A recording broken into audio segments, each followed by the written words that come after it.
covered in that haze from California. I wanna postpone the rants until probably later on in the show because one of our guests, Shane Zeller, who's a candidate for the special election for Henderson Justice of the Peace. He was in a automobile accident and he can't make it to the station, but he's on the line right now. Okay. Mr. Zeller, how you doing today, sir? Good. How are you doing? We're doing really good. I'm so sorry, man. You're on your way here and you get into an accident. I feel responsible. It's my apologies. I wish I could be there. So what happened to you? It's one of those things at a traffic light. Someone ended up rear-ending me, and the bumper got stuck to the back wheel, so my car is not operational at this point. Wow, I'm so sorry about that. We really appreciate you in the stressful time you have right now. You taking the time to at least call in. I mean, that says a lot about your character. I'm just out here waiting for the tow truck, so might as well spend some time to do that. Fill in the time, huh? Yeah, exactly. So, Mr. Zeller, could you tell us a little bit about yourself? Sure. I grew up here in Henderson. So I went to school through kindergarten through high school here, attended UNLV for undergrad. You're a native? Well, born in New Jersey, but I moved to Henderson when I was 3, so basically. Yeah, okay, close enough. How old are you now, if you don't mind me asking? I'm 32. Okay. Go ahead with your bio.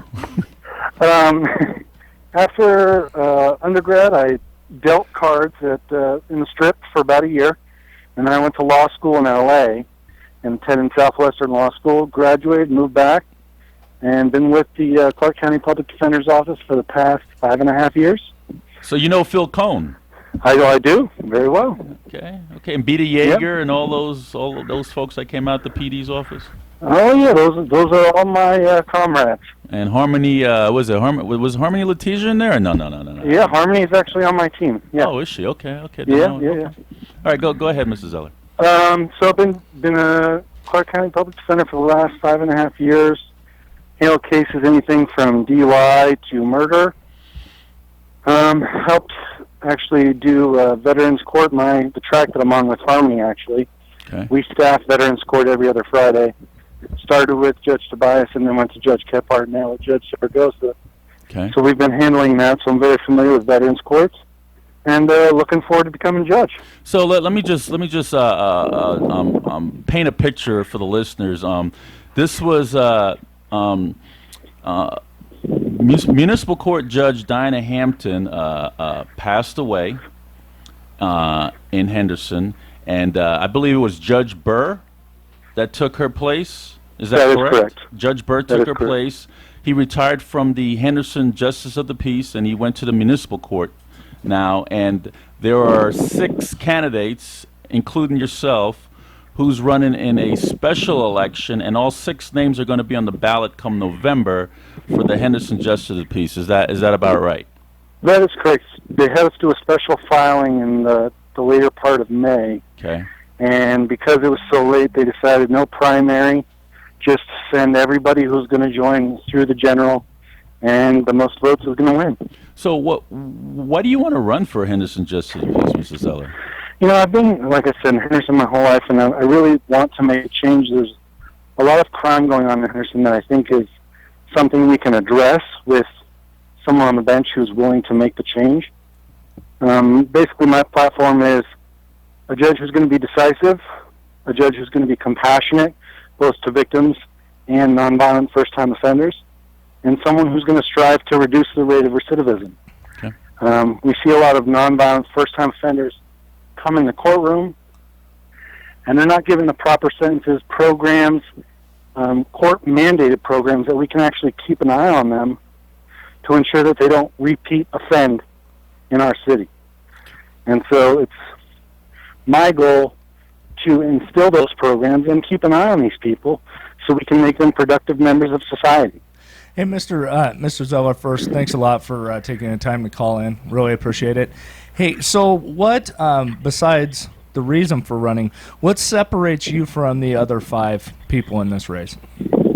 Well, like I said, for the past 5.5 years, I've handled almost 2,000 cases, anything from DUI to murder, so I have the experience. I've been in Henderson Justice Court my entire career. We handle Justice Court every week, so I'm very familiar with the practices there. So I believe I have the experience, I have the passion and the knowledge, and I want to make a change, and I want to better the city of Henderson, and I think because of my roots here, and I can see the both positive and negatives of the city, that I have the ability to make that change.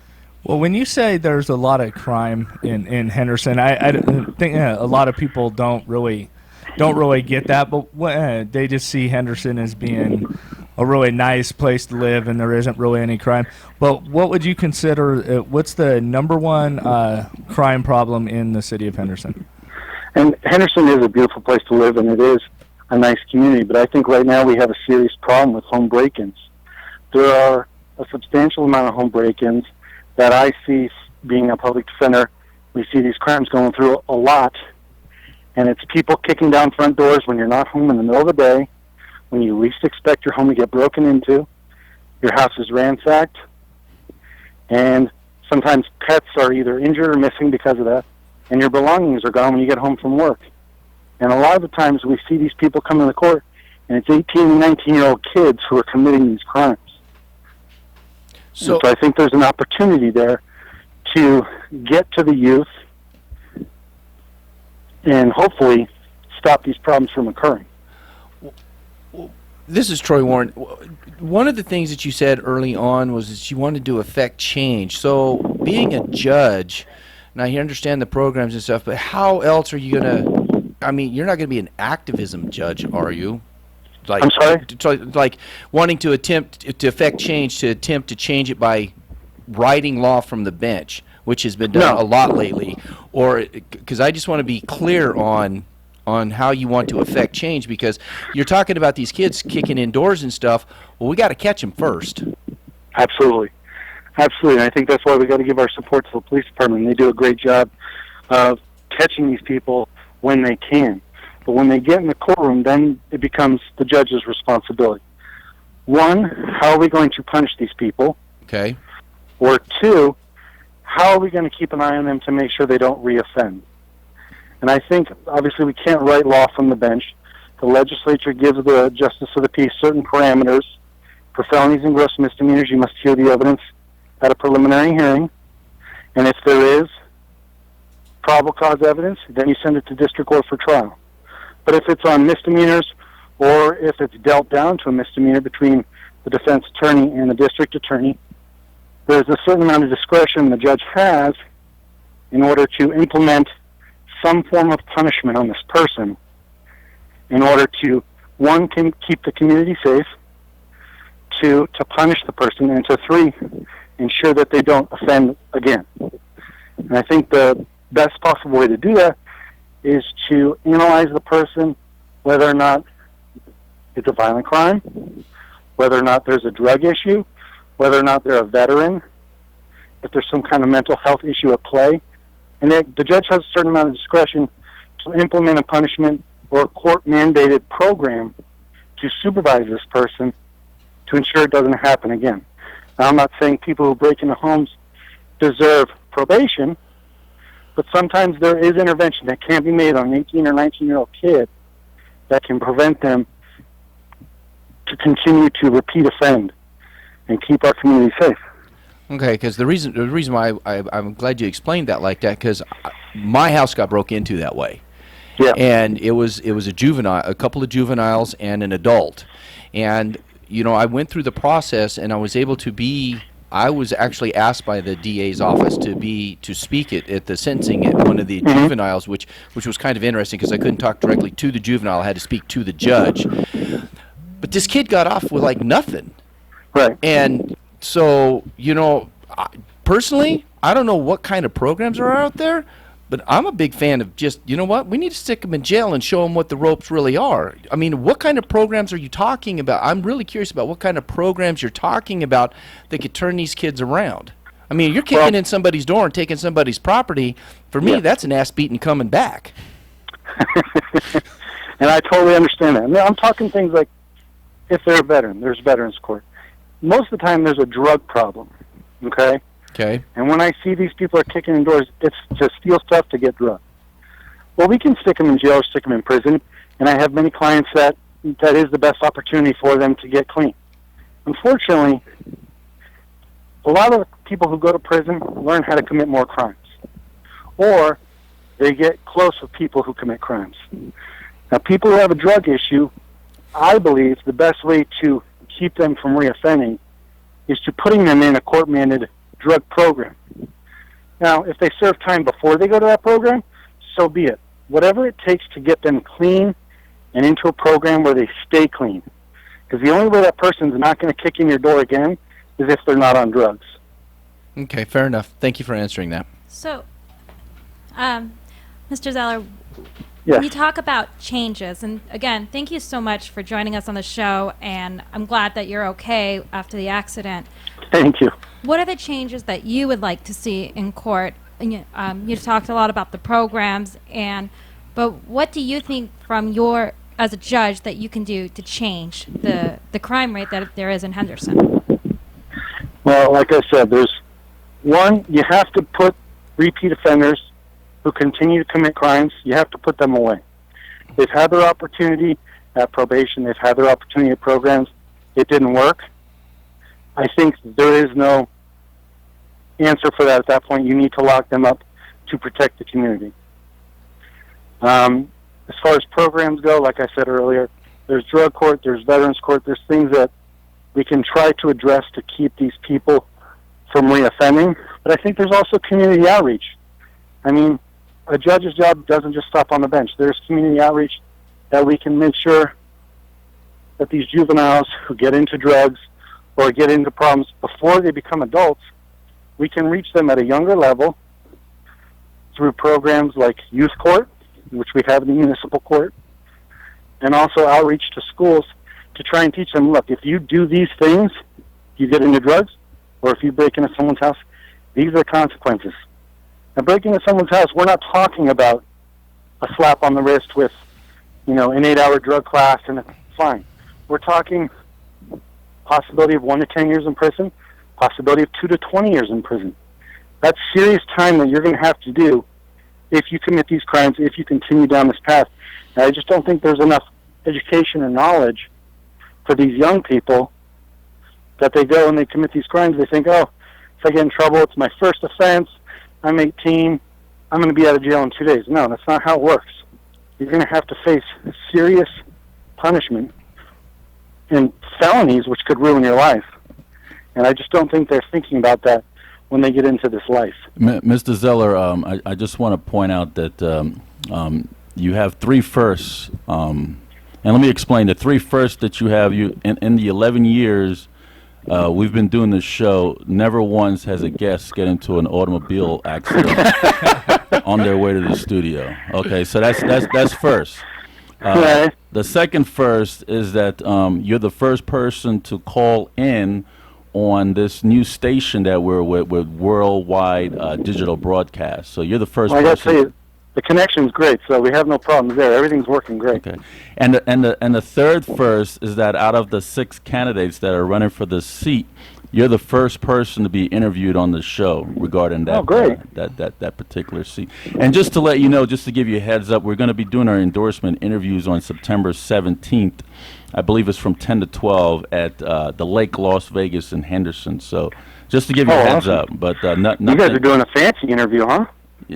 pretty Lake much. Las Vegas. Yeah, the That's Lake Las awesome. Vegas. So nothing has went out yet, but I'm just giving you a heads up now. Oh, I appreciate it. So, Mrs. Zeller, what makes you qualified for the bench? Well, like I said, I've handled thousands of cases in justice court. I'm in there every day.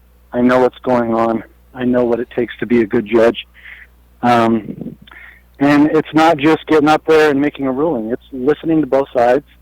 Obviously, the DA's office has a great argument for these people to be punished, and the defense has a great argument as to mitigating of circumstances as to why this person doesn't belong in a long-term incarceration.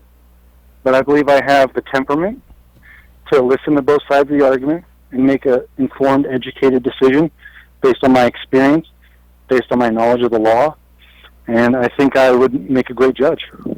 Well, back on the subject of changes, is there anything legislatively that you would like to see changed? Like, so obviously you know a lot about the law. Are there any laws that you want changed, like getting rid of one, bringing something in? Is there anything around that you're hoping to do through the legislature? Not off the top of my head at this point. Obviously, I don't focus too much on what the legislature's putting into effect. That's their job. I stay out of that. Obviously, as a judge, I would have to follow any laws that they put on the books. I definitely think. Well, the reason why I ask that question is because you have to deal with that. So if you see something that's not working, I mean, I would hope that you would say something. Well, I do appreciate the fact that there's been better funding for Veterans Court programs. Amen Obviously, to that. I never served, so I'm not a veteran, but I have the utmost respect for our veterans. And a lot of my clients are veterans. I think the fact that we can bring more funding to the Veterans Court has been great. Judge Saragosa has been getting more and more funding, which I think is awesome. I think also more funding for mental health treatment and drug treatment. That's the only way we're going to be able to get to these people almost on the grassroots level to ensure we don't have to see them again time and time.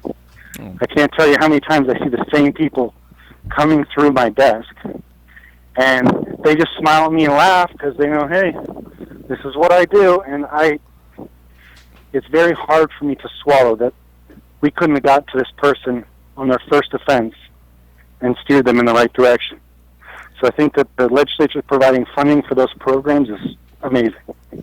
So the person that rear-ended you, Mrs. Zeller, did you inform them that you're an attorney? I try not to scare people like that. People get really frightened when that happens.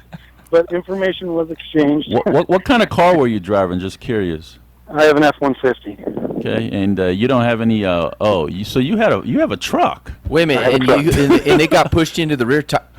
You must have really got hit. The bumper, got bent in the tire, and I could not move.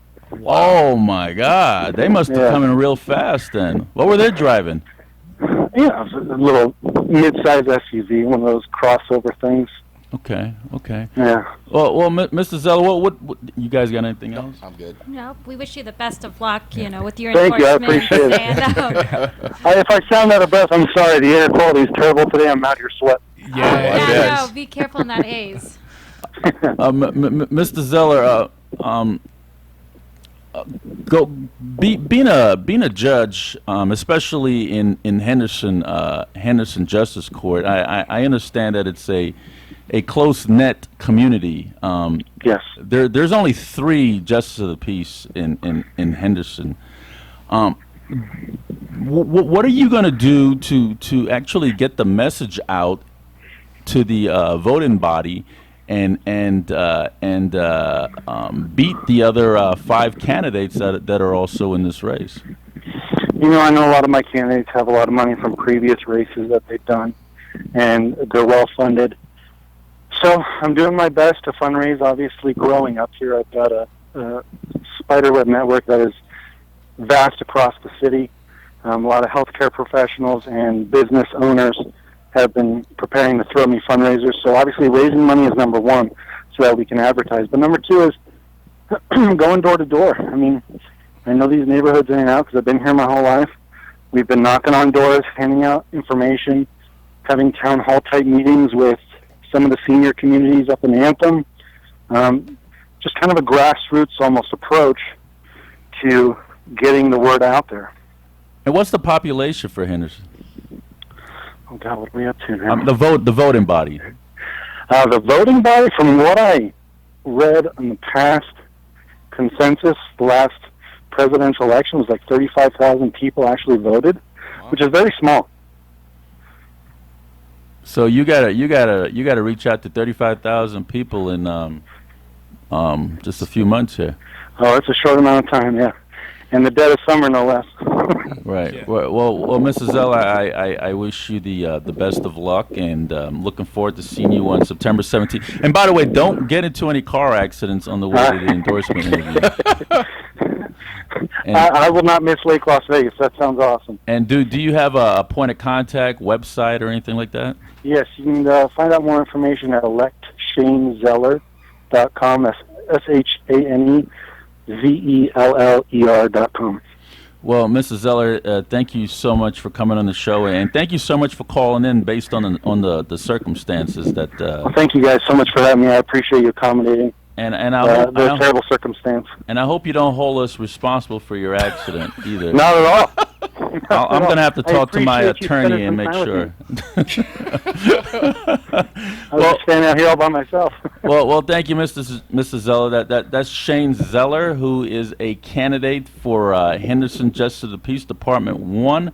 Don't go away, folks. This is Steve Sanson, Jim Jonas, Troy Warren, and Christina Ortiz with Veterans in Politics. We're going to come back, and we're going to have our rants, and then we're going to go to Howard Was it Brean? I'm not sure. I'm not even looking at anything. I'm just going off the top of my head. We'll be right back, folks.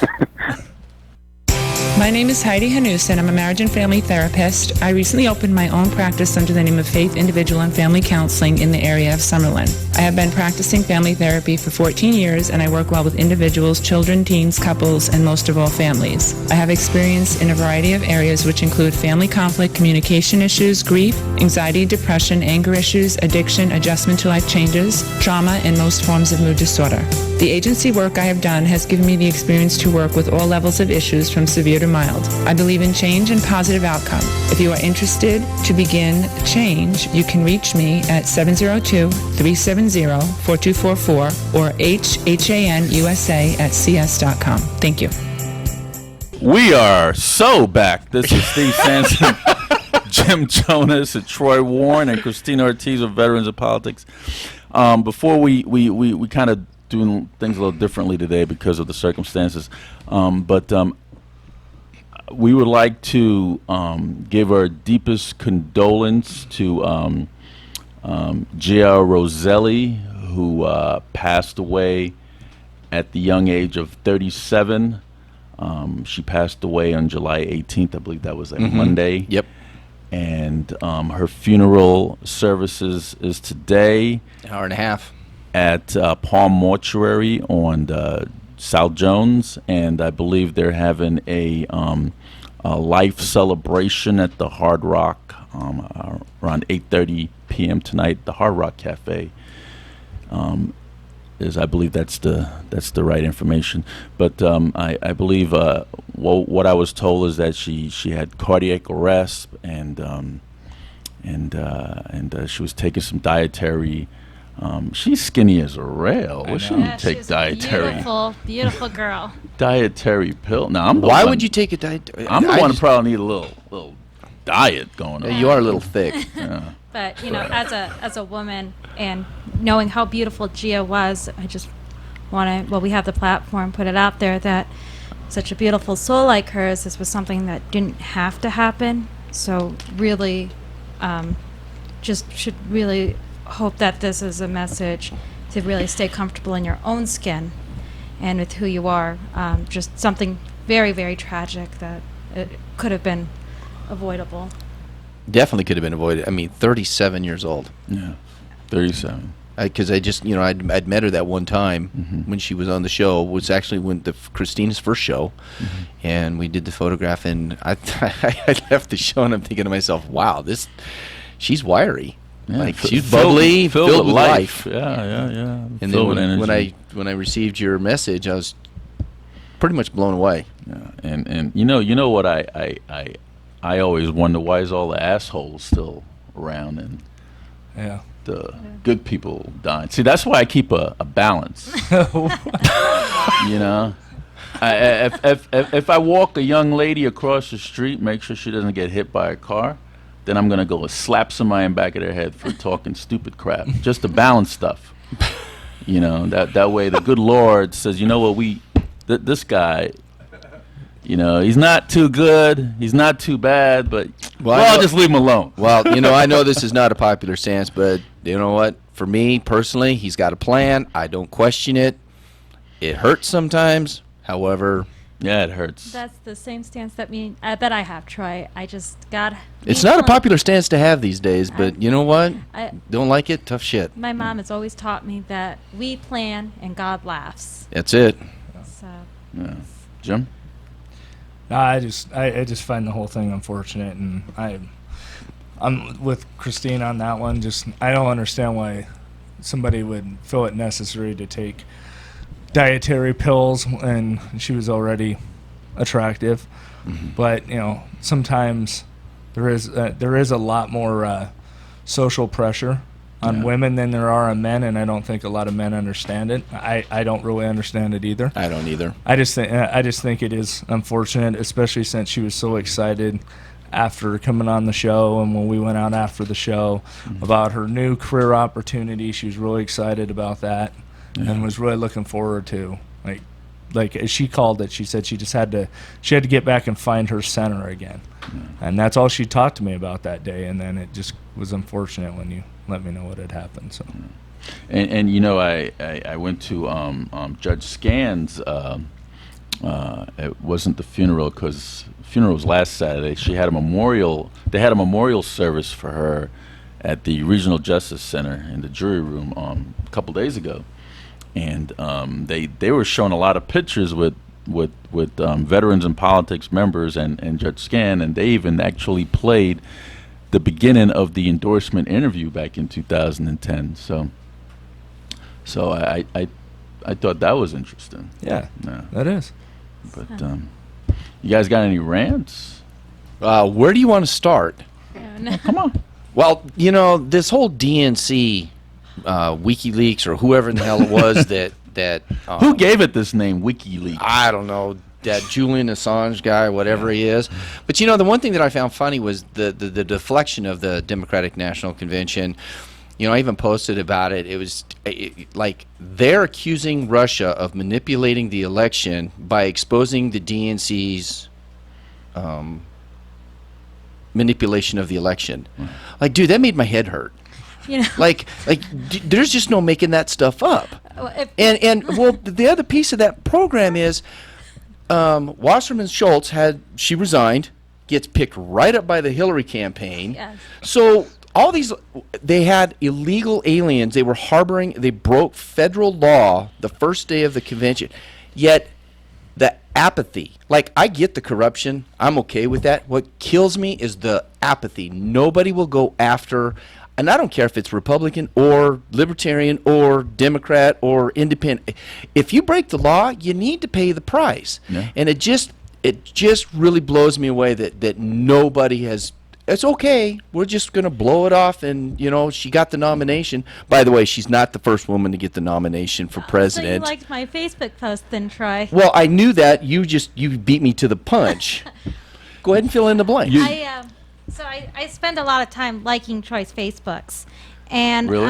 yeah, if you guys didn't know, I just really like a lot of us Facebook stuff. But Hillary herself never should have had the nominee, and it blows my mind how somebody as corrupt as her is the nominee. And so she's not the first woman, and I'm trying to find it. Victoria. 1872, I think it was. Oh, wow. You guys went way back, huh? But, dude, she was the first woman to be nominated to run for the president of the United States. Well, and Wow. I think it's interesting and I saw this on Facebook, and I knew about it, but it was something that I have said a lot at work is they're talking about, because I asked people at work, I'm like, what is it about Hillary Clinton? I don't understand why her husband stands up there and says how there's no one more qualified for From the a guy who's for impeached. the job of president. And this Who is a cheated guy, on her. he was impeached. He can't practice law in front of the Supreme Court. He got stripped of his law license in the state of Arkansas. Had to pay hundreds of $1,000s in fines for the whole Monica Lewinsky thing. Then he says there's no one more qualified to run the country and to protect the country, when this is the same Secretary of State that couldn't protect an ambassador. So the I mean, it first- could not protect the ambassador, and it wasn't like she was caught off guard. They said, we need more security. Something bad is going to happen. We need more security. And as Secretary of State, she kept denying it. And people don't, it's like what Troy said, they don't care. So I was asking people at work, I'm like, well, especially women, don't you get that? And they're like, well, you got good points there, Jim, but what you got to understand is it's tough to break glass ceilings. What glass ceiling? And I said, well, no, I'll tell you who was the most major powerful woman in the last 40 years, and she had to break a lot of glass ceilings, and that was Margaret Thatcher. Mm-hmm. And Margaret Thatcher, I've never heard any leaks or anything about her not just being a stand-up person. She didn't have to break any laws. She didn't have to go behind people's backs. She had a message for her country. She went out and she ran a damn campaign. They liked it. Mm-hmm. And in a lot of ways, if it wasn't for Margaret Thatcher, I don't think Ronald Reagan would have been as good of a president as he was. Well, I hate to end this conversation because we gotta bring our next guest back on. Since he was on the opposite side of Vegas. On the opposite side of the planet. If you want, though, I do have, I have 2 points left. Margaret Thatcher. See, just like a woman, she just did not listen to anything I just said. No, but, England has had a queen on power in the throne for a long time. So I think for Margaret Thatcher, they were ready for that. They could handle that because Queen Elizabeth was such, and is, such an amazing role model. Right. Okay. And she didn't and because of the great power that she had and portrayed to her country, they were ready for that. Whereas Hillary Clinton would do such a disservice to women because she would give us such a bad name. There are women out there who can break. Okay, and we really have to go now. So. Folks, this is Steve Sampson, Jim Jonas, Troy Warren, and Christina Ortiz with Veterans in Politics. But don't go away, folks. We have Howard Brean. He's a candidate for Nevada State Assembly, District Number 1. We'll be right back. Hi, this is Annette Levy. Corruption destroys communities. Did you know Nevada was rated the 5th most corrupt state in the nation? I want to change that. I'm running for District Court Judge in Department 20. Let's work together to raise the bar in Nevada. Call me at 702-499-7278 or look me up on my website, electanet.com. Thanks. We are back. This is Steve Sampson, Jim Jonas, and Troy Warren, Veterans in Politics. We had Howard Brean, right? Brean, yeah. Yeah, candidate for Nevada State Assembly, District Number 1. How you doing today? I'm doing good. Tell us a little bit about yourself. Well, I appreciate you allowing me to be here. And again, I apologize for being late. I totally. Yeah, we don't like that at all. We don't like nobody doesn't know how to follow simple instructions. I was in the Navy. How you gonna get to Carson City? He just dissed the Navy. Oh, I was a submariner. So okay. How you gonna get to Carson City? They said be at Southwest at 4:50 to catch your flight, and you're gonna show up late. I usually work on Lombardi time, which means if you're 15 minutes early, you're late. Yep. Yeah. So I apologize. But you said you were in a hospital. Yeah, How I you doing? just got out of the hospital on Thursday. I had emergency gallbladder surgery. Wow. On So Monday. sorry, but I think today is the most unfortunate day ever because we have a funeral to go to later on. Wow. And then the first guest got into a car accident on his way over here. It's horrible. And you show up at the wrong location because you're in the hospital for the past week. But I wasn't going to miss this. Didn't matter how I felt. I was going to make sure that I was. Oh, we appreciate you coming. Thank you. Tell us a little about Okay, yourself. so originally I'm from Pennsylvania. Okay. I'm from Pittsburgh. Okay. Just so you know, it's 6 Super Bowls. Okay. 6. And I came out to the state of Nevada back in 2007. Right. And I work in social services. I work for a place called St. Jude's Ranch for Children. Is it the one up in Boulder City? Correct. Yes. Yeah, I've been there almost 3 years. wow. I've spent my whole career working with children and families. I've worked for DFS here in Clark County. I've worked for the state. My wife also works for Clark County DFS. Okay. And my whole career has basically been helping with families. So are you MFT? No, I'm not. I don't pretend to be a therapist, nor do I want to be a therapist. Okay. Which is an amazing job. But what really got me interested in it, ironically, is when I was at Penn State. I was a work study. I was a VA work study in Pittsburgh, and I worked at one of the clinics. Okay. And all the clinicians there were social workers who were Vietnam vets. Gotcha. And my first experience to dealing with what war and things did to people, and that got me really interested in wanting to help people. Because when I was going to school at Penn State, I always knew I wanted to work and help people, but I wasn't sure what avenue to go into. You said you were a sailor, right? I was in the Navy. I served on a nuclear submarine. Well, thank you for your service. Right. And then when I was in college, I had the bright idea of joining the Pennsylvania Army National Guard. Okay. Don't ask me why. I won't. I spent 3 years doing that, and that was very interesting. I'll say that. Okay. And but what about me? People always keep asking me, like, I'm not a politician. This is the first time I've ever got into politics. Right.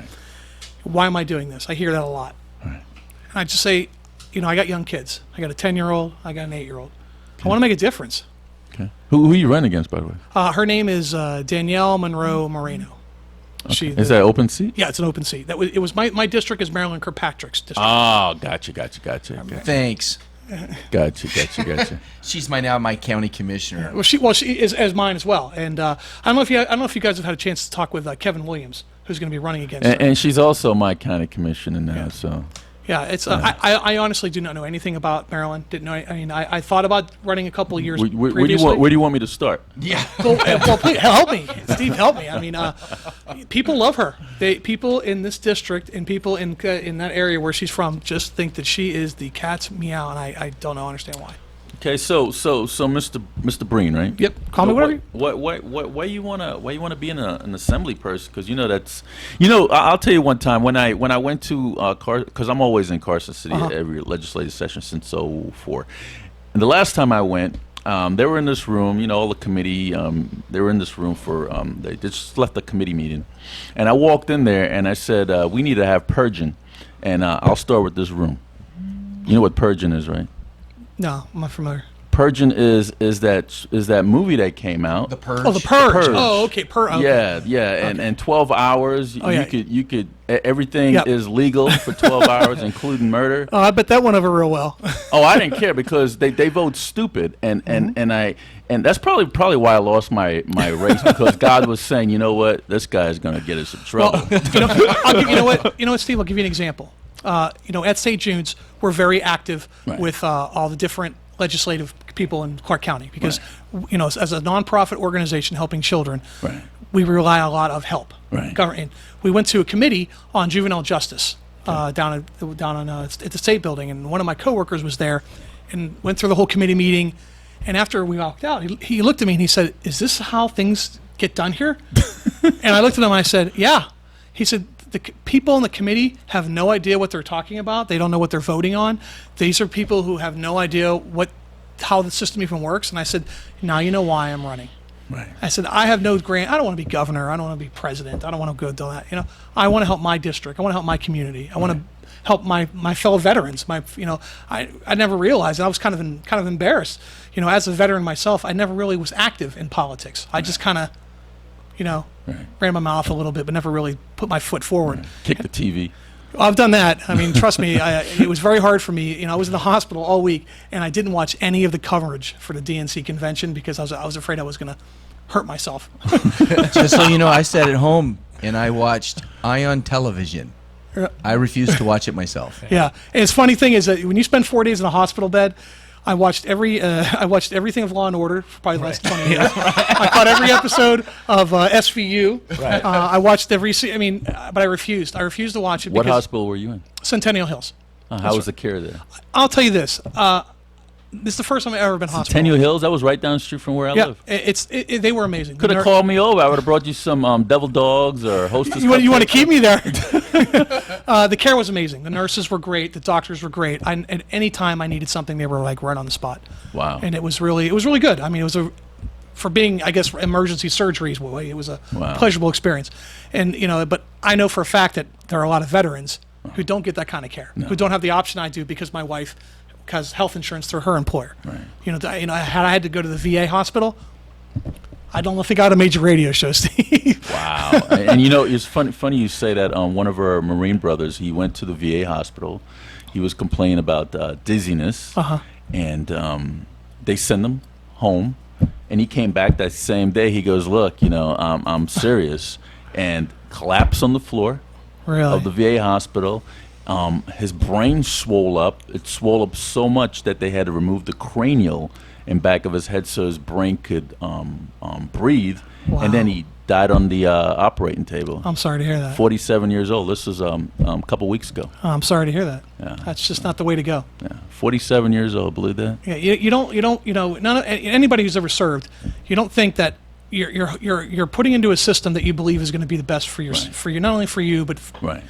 I believe in the whole, the whole saying of you're serving with the guys you're with. Right. Versus your country. I mean, I still get in touch. There's guys I served with in my submarine. We still get together about every couple of years. Right. There's like 4 or 5 of us, 20 years plus now. Yeah. Those are the guys that I really cared more about, doing my job. I mean, I thought about my country, but when you're 19 years old, you're traveling around the world. You're not thinking like that. You're thinking job, right. duty, family, things like that. But they deserve better than that. Getting some. That's what you're thinking about. Well, I wasn't married, so. I wasn't even thinking that. I mean, getting some, like, in combat, get some. Oh, I wasn't. Well, remember I was on nuclear. Oh, that's right. You don't understand what I'm talking He about. pushes the buttons. Yeah. I was chasing the guys. Yeah. There's another Marine over there too, by the way. My half brother was a Marine. Okay. So Jim, I'm surprised you're so quiet. What's going on with you? You got something on your mind? No, I just wanted I wanted him to be able to, you asked him who he was. I wanted to hear more. So you seem like, here's where I'm confused. You care, you're intelligent, you care about your community. Mm-hmm. You seem like you have a good personality, you want to do the right thing. Are you really sure you want to be an assemblyman? Jim ran for because that. I wish you luck, because that would truly be a change. Well, here's the thing I've learned. I use my organization as an example. There's like 7 of us in our leadership team, and trust me, they were surprised I was a Republican. They didn't even believe I don't know what a Republican's supposed to look like, but because you work at St. Jude, so. But the one thing that we do is we set all that aside to get the job done, and that's the one thing I learned when I was in the military. It doesn't matter what politics you are; the job is needed to get done. Right. I think if they had more veterans in politics and had more veterans in the Assembly, in Congress, you wouldn't have these problems. No. It wouldn't even matter who's president, because guess what? The president would just be a stamp. Yeah. Because we would be doing our job. Right. And I know you're exactly right. And people keep telling me that, like, why are you putting yourself through this? I mean, I have no money. People don't give me money because they've never heard of me, which is fine. I don't care. I'm not going to stop. I don't like to lose. Right. But the idea is that it's like I'm hoping more people like myself who didn't want to get involved 2, 3, 4 years are going to say, you know what, why not? Because there's a lot of people I've spoken to who are like, you know what, maybe I'm going to try it now. Maybe I'll get involved now. And I said, it just takes a couple people. And before you know it, it won't just be a red wave or a blue wave. It'll be a veteran wave. Right. And then when we start having truly more veterans in the assemblies and Congress, it'll be a different country. Right. And that's why I'm doing it. I mean, I'm really doing it because I really want to. I think I can make a difference. And I agree with you. I've watched those committee meetings, and I've never been up to Carson City like you have, Steve, and I've heard lovely stories.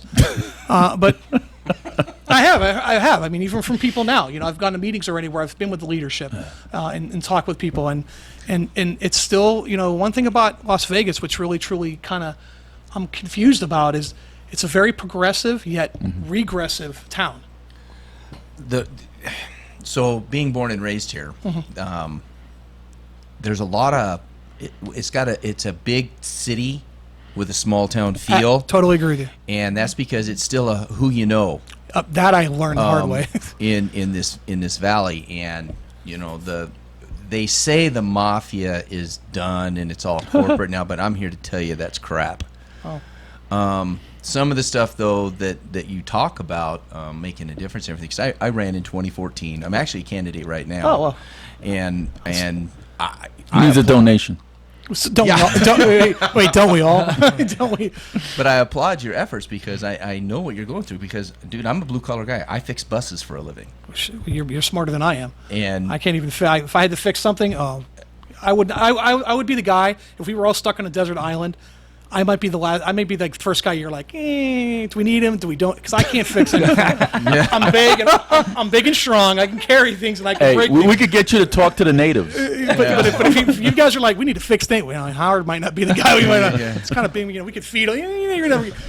So I have my limitations. And I admire that, because, and that's the thing. That's one of the things about my platform with education. Right. We keep pigeonholing all these people into college. I teach at University of Phoenix. I've taught. Oh, wow. I've taught post-secondary. You're answering my question, so you're going to go. Okay, no, I've taught post-secondary education for 10 years now. We keep telling, yes, the college is a great dream for everybody. But guess what? Not everybody needs to go to college. Not everybody should go to college. And this is the one thing I've learned from European countries, which is one of the few things I agree with, is they really put people where they're talented. Right. Electronics, computers, air conditioning, cars need to be fixed. Technology is getting, this is like, my son is, I don't know, I didn't get a cell phone until I was like 32. Right. My 10-year-old could do this in 5 minutes with my cell phone. That's what we need to be focusing on. Instead of dumping money into a big hole called Department of Education, we need to be giving people we need to be giving people options to say, you know, I don't want to drop $100,000 at UNLV, but you know, I'll spend whatever at a vo-tech school or the academy, which is what I like they're doing. But I think they need to make that more accessible, and not make it so so like everybody has to go here. Right. You're making everybody. It's just like I heard a story from one of the guys when I was in the VA back in the day. They said during Vietnam, they said, you know how guys ended up in the Marines, and I said, no, how did guys end up in the Marines? He said every 10th guy, they said, step forward. Congratulations, you just joined the Marine Corps. Every night. Ninth guy, is that what it was? Yeah, I was like, are you serious? He's like, yeah. Went down the line. He said when the draft. Where's that voice coming from, Hal? He said when the draft was going on during Vietnam, and you can look this up, and Western Pennsylvania had the highest volunteer numbers for service in especially during the Vietnam era. They said the Air Force and the Navy guys couldn't recruit enough. But every 10th, it was like every other guy stepped forward. So nobody wanted to join the Corps voluntarily, huh? Let me tell you, God bless the Marine Corps, because I did a deployment with the Marines in '92. They are the most interesting people I've ever met in my entire. I don't know. I mean, I thought living on a submarine was bad, but stacking 2,500 Marines on a Gator freighter for 5 months, that's like asking for ass whooping. Oh. And they were and let me tell you, I'll give you a story. I remember a story. We were in Cartagena, Colombia, and all these Navy. We were part of a task group. So there's I don't know how many sailors and Marines. Right.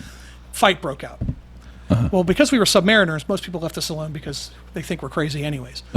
So this fight breaks out, and we're sitting at this bar, and a bunch of the Marines were beating guys left and right up. And one guy runs up to us, and he's, where are you? Where are you from? I said, we're submariners. Oh. Bought us drinks while they were beating the other guys up.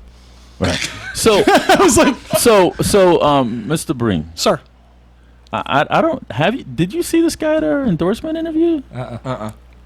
What happened? I don't. I think I had a scheduling conflict. As you can tell, I am my own. Because we would have remembered you. Oh really? Oh yeah. You're just bubbly and. I've never been called bubbly. I've been called a lot of things in life.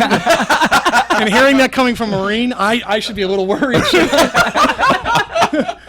You just seem like you're just full of life and knowledgeable and just personable. You seem very personable. But you know what it is? It's because I'm 44 years old. Right. I've learned.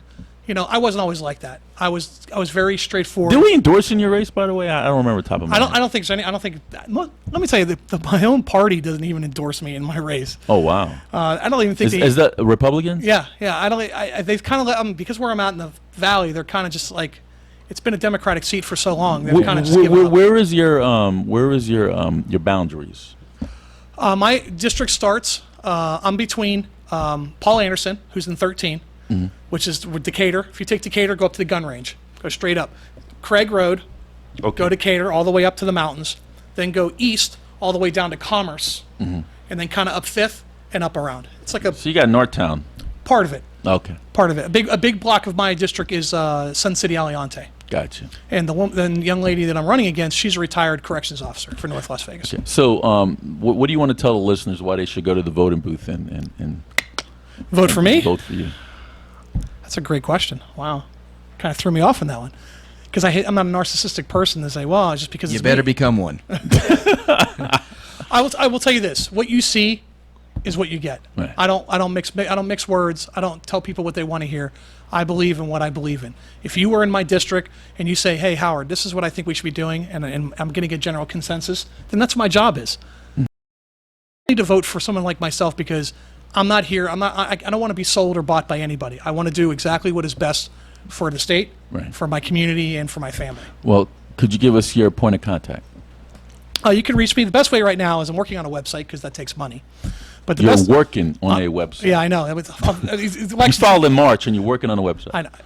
It takes money. And best way to reach me is by my email, which is Brean, Brean, for Nevada, for NVAD1 at gmail.com. And you got a Facebook page. Yeah, and Howard Brean on Facebook, which we're friends on Facebook. And I try to post stuff. And I do have a Twitter account, which is Howard.